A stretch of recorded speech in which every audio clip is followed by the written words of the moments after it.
It's my feel-good breakfast show. It's amazing to me that once your foot touches that brake pedal, the braking process engages with this, the master cylinder. It's not all about the wheel and the discs and your brake pads. Now within that, you've got your brake fluid and a hydraulic system that has to brake an entire car, which says to me that the brake fluid is vital. Just how important, well, Bertus is going to explain to us.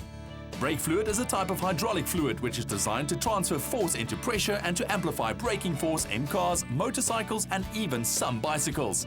Now, please don't laugh at me if this seems like an overly simplistic question, but how important is the brake fluid in the braking system? For me personally, I think the hydraulic system is the most important part of the brake system itself. Firstly, because you can't see how it actually operates, and second of all, a lot of people neglect to maintain it properly. I see you've brought some apparatus here. You're going to put your science hat on. Can you show us the physics of what happens in that hydraulic system? Okay, that's why I actually made up a little syringe setup so you can physically see how the fluid is actually transferred through the system itself. On this side, we'll refer to it as the master cylinder, and you'll note that the diameter is so much smaller compared to your side over there. The reason for it, your master cylinder diameter is much smaller than the slave cylinder or the caliper side that we refer to. And if I apply pressure on this side, you can actually see the movement over there. Yeah. So you transfer all the liquid from the master cylinder to the slave cylinder over there. And that's not just your workshop hands there. I'm putting a lot of pressure on this guy. What we must bear in mind as well, this is plastic, so it expands when I apply pressure on this side. On a hydraulic system on a vehicle, everything is cast iron or metal. There's no room for expansion. So you must know how much pressure goes into a braking system, and if anything goes wrong on that side of the system, you're definitely going to have a failure. You look at the kind of physics that are involved with brake fluid, which is designed to take a much higher level of pressure. Anything else in that closed system, that's going to be a major problem. The biggest concern for me is air entering the system itself, because air can be compressed. And if the air can be compressed in the braking system, it means that it actually impacts on the brake performance itself, because you press down on the brake and nothing is happening.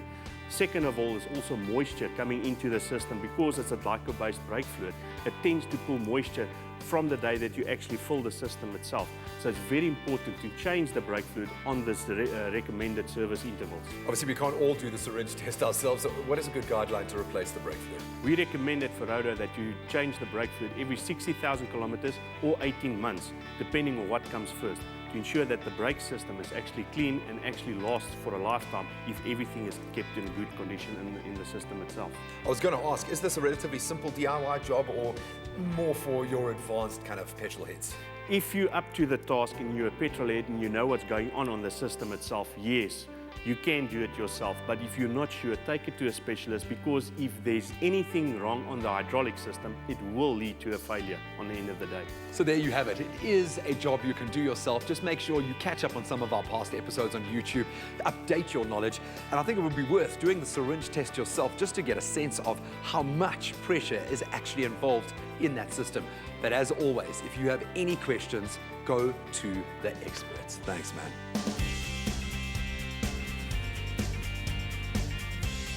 You're in control with Federal-Mogul.